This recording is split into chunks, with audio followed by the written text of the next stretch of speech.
ada seorang yang namanya Barq al-Aswadi. Barq ya. Jadi pada suatu hari masyarakat Israel itu mengalami bencana kekeringan, kemarau panjang, ketika dawa banget orang hutan. Akhirnya masyarakat minta tolong pada Nabi Musa agar supaya berdoa kepada Allah agar sudah dikasih hujan. Nabi Musa memenuhinya dan mengumpulkan semua orang untuk sholat di lapangan, tapi Allah tidak mengabulkan. Sampai ketika Nabi Musa nangis pada Allah, akhirnya Allah berfirman, "Sa Musa golek ana wong sing jenenge Barq al-Aswadi. Jaluk jan dhek melu ndonga engko insyaallah tak kabul." Jadi ini kan satu kejadian aneh. Nabi Musa yang jelas dia adalah orang yang sangat dekat kepada Allah. Kau ngerti ya, Nabi Musa ini julukannya Kalimullah, juru bicaranya Allah. Padahal dia orang yang celak kayak aku ini. Dan Nabi Ibrahim ini Khalilullah, sahabat karibnya Allah. Nabi Nuh ini Ruhullah, kayak Nabi Isa, jiwanya Allah. Nabi Muhammad ini nasing Allah, Habibullah. Nabi Ismail ini Zabihullah, beleh-belehannya Gusti Allah, Habibullah. Nabi Musa ini selalu konsultasi dan komunikasi dengan Allah lebih dari nabi-nabi yang lain. Tapi tetap doanya tidak dikabulkan untuk minta hujan. Dan Allah malah menyuruh Nabi Musa mencari orang yang namanya Barq al-Aswadi. Dengan tidak mudah Nabi Musa akhirnya melacak dari kampung ke kampung sampai ketemu yang namanya Barq al-Aswadi. Kemudian dikemukakan oleh Nabi Musa karpe untuk perintah Allah untuk mengajak beliau ini untuk ikut berdoa memohon hujan. Bocah gelem wonge gelem terus nang lapangan, terus dia yang berdoa. Ning dungane kaya malah nyusul nang Gusti Allah. Tadi kan dia kan protes, awas Gusti Allah diawasi loh. Ada enggak klausul atau kemungkinan di mana Allah tidak marah ketika diawas-awas karo hamba-Nya. Nah buktinya kan gue nek ora paham Barq gue ora paham 2%. Nah, Barq itu terus dungane ngene iki, ya Allah, Engkau memberi kemarau yang sangat panjang. Menurut saya itu bukan kebijaksanaan, itu kekejaman. Apa yang terjadi padamu ya Allah? Apakah Engkau sedang merasa sedih hatimu karena angin tidak taat kepadamu, karena air tidak taat kepadamu, atau tanah sedang tidak taat kepadamu, atau bagaimana? Jadi pokoknya di sini dungo niki maido Gusti Allah. Dan di tengah Nabi Musa ora tahan ngrungokke omongane Barq ora tahan. Tapi ketika dia marah sama Allah begitu hujan turun sangat deras terus. Tak kayak dalil, tapi dalil empiris dari sejarahnya Nabi Musa. Karena Nabi Musa selalu dikasih Allah hadiah berupa silaturahmi dengan orang-orang yang aneh yang disayang oleh Allah. Wong sing main itu kaya ngono kuwi ora dinusoni malah dikabulke. Tengah-tengah dia marah kepada Allah itu malah hujannya turun sangat deras dan masyarakat sangat senang. Terus saat Nabi Musa sambat kepada Allah, ya Allah, tapi aku tidak tahan hatiku mendengar Barq ini marah kepadamu dan ngomong yang menurut saya agak kurang sopan kepadamu. Allah, si Nabi Musa ngomong gitu kepada Allah, Allah bilang, Allah biyu. Ya orang kowe ya, dia sembunyinya Gusti Allah ya. Sa Musa, bocah kuwi, Barq kuwi, sedina ngeguyu aku ping 3, bendina kuwi. Dadi aku mung digeguyu karo Barq iki. Mentertawakan Allah. Jadi Barq itu adalah orang yang begitu disayang oleh Allah sampai dia mentertawakan Allah sehari 3 kali, Allah ikhlas kepada dia. Nah, pasti Barq ini orang yang punya jiwa sar, punya jiwa kemanusiaan yang luar biasa. Jiwa as-siddiqin wal musaddiqin. Barq itu nek Barq itu kilat, nek Barq orang tidak artinya pokoknya namanya Barq al-Aswadi. Jadi teman sekalian, intinya kayaknya menurut saya Allah itu betul-betul melihat hatimu. Sendiri hatimu karo fakta. Mergo hatimu kaya ngono kowe wani tandang nganti kaya apa kae, itu yang dilihat oleh Allah. Dudu pintermu, dudu sugihmu, dudu kuasamu. Oleh karena itu yang terakhir, teman sekalian, kita hidup tidak untuk berkuasa dan tidak ada apapun dari kekuasaan yang bisa kita bawa menuju Allah.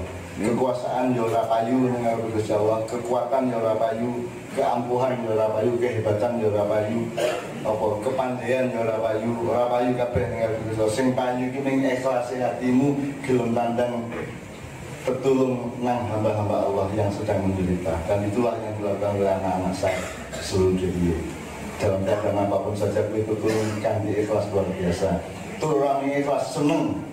Percayalah Allah punya policy, punya kebijakan dan punya cara sendiri untuk menerapkan cinta kepada Anda semua. Terakhir, ono meneh jane wong sing nyek Gusti Allah yang lawan Nabi Muhammad bin rasa payai eling. Ono sahabat sing bengok-bengok, Gusti Allah kalah karo aku. Kairan duwe anak, aku duwe anak, ngono. Gusti Allah ora tau ndonga, aku bendina ndonga, kalah apik karo aku, ono ngomong ya. Dan ketika Sayyidina Umar marah-marah, saya lupa kalimatnya, dia mengecam Allah, meremehkan Allah. Ketika dia dimarahi oleh Sayyidina Umar, dia menjawab, memang kan Allah tidak butuh berdoa karena dia tempat kita berdoa. Dia adalah tujuan kita berdoa. Maka Allah tidak berdoa, kita yang berdoa. Allah tidak sholat, kita sholat. Meskipun ada satu yang Allah melakukan dan kita disuruh melakukan dengan Allah sendiri memberi contoh, yaitu sholawat. Oleh karena Anda tadi selawatan terbanyak saya puji dan saya doakan, karena kue selawatan kayak mau, kue terbawa jenis sidoran kayak mau, itu adalah pekerjaan Allah sendiri untuk Kanjeng Nabi Muhammad SAW. Amin. Itu pekerjaan yang seindah-indahnya selawatan kue, dan mudah-mudahan dengan selawat itu Anda terhindar dari segala macam bencana yang menyedihkan. Amin. Kue raiso mlebu swarga mergo tandangmu, mergo sarmu, mergo apikmu, mergo apa wae. Bahwa Allah berfirman, kamu tidak bisa masuk surga karena kelakuan baikmu, tidak bisa karena amal solehmu, tidak bisa karena sedekahmu. Kamu masuk surga karena rahmatku. Allah terus ngekei rahmat karo kowe. Jadi mlebu surga orang mergo sarmu, mergo rahmat Gusti Allah ya. Amin. Jadi kita berbuat baik terus setiap hari, kita beramal soleh terus setiap hari, kita berkorban terus untuk orang banyak setiap hari. Itu membuat Allah sayang sama kita, dan karena Allah sayang sama kita, maka Allah menurunkan rahmatnya kepada kita semua. Amin ya rabbal alamin. Sebelum saya selesaikan soal barat ini, Nabi Musa pada suatu hari dikongkon Gusti Allah goleki wong sing aku lali jenenge, pokoknya wong sing sedang sakit, dan perintah Allah bukan doakan dia tapi minta doa kepada dia. Jadi ojo pikir nek Nabi itu mesti luwih ampuh mana wong biasa. Jangan dipikir kalau saya Pak Yai Fuad itu lebih kabul doanya. Allah itu punya perhitungan sendiri dan punya kehendak sendiri dan punya rasa diri. Pada suatu hari itu Nabi Musa kemudian mencari orang yang dimaksud Allah tadi, dan ternyata dia orang yang sangat sakit lumpuh, meripati mendulu. Jadi meripati metu saka kelopake ya. Ning ora iso ndelok. Meripati tak sing melulu. Terus Nabi Musa tidak tega dan dia peluk dan dia berdoa kepada Allah memohon kesembuhan bagi orang itu. Wong kuwi langsung buat nyipake kan Nabi Musa, dikipake, dibuang. Jadi pelukannya itu dihindari, dan kemudian Nabi Musa dijongkrokke. Dan dia marah kepada Nabi Musa, kamu jangan mendoakan saya, karena saya dekat dengan Allah itu karena penyakit saya ini. Kalau penyakit saya ini hilang, mungkin saya tidak sedekat itu lagi dengan Allah. Maka akhirnya Nabi Musa minta maaf, dan jadi uripi ora kaya sing kok karepke ning kaya sing dikarepe Gusti Allah sing dipateni. Jadi kowe ojo metotong karo karepmu. Pasrah nang Gusti Allah, mesti sing apik iki sing kok alami kuwi. Nek kowe pancen wong sing tawakal, sing ikhlas.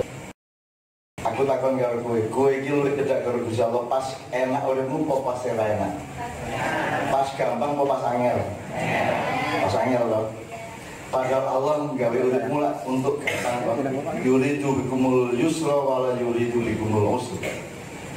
Aku iki duwe karep kowe kabeh iki uripmu gampang, aku ora duwe karep ben uripmu angel. Tapi menungso hasilnya justru nek angel kuwi malah cedhak karo Gusti Allah, nek ora penak, nek gampang malah njur kali Gusti Allah. Jadi itu salah satu kesalahan manajemen kita sebenarnya. Sebenarnya kalau kita mudah dekat dengan karena rasa syukur. Kalau sukar, kalau kita mengalami kesulitan, kita menjadi dekat kepada Allah karena dambaan dan pengharapan kita kepada pertolongan Allah. Tapi kalau kita enak hidupnya, kita juga dekat kepada Allah karena yang mengantarkan kita adalah rasa syukur kita kepada Allah. Kan begitu mestinya. Tapi rata-rata manusia dekat dengan Tuhan hanya kalau dia mengalami kesulitan. Nah, begitu kesulitannya selesai, dia menjadi lupa dan jauh dari Allah. Nah, saya kembalikan ke barat tadi. Akhirnya udan, terus kan Nabi Musa orang kerasan ngurungok kiki. Ya Allah, awas, bener ya mau. Wong kowe wis duwe ketentuan, aku wis percaya karo kamu rasa kok ubah wis bener kuwi aku manut karo kowe.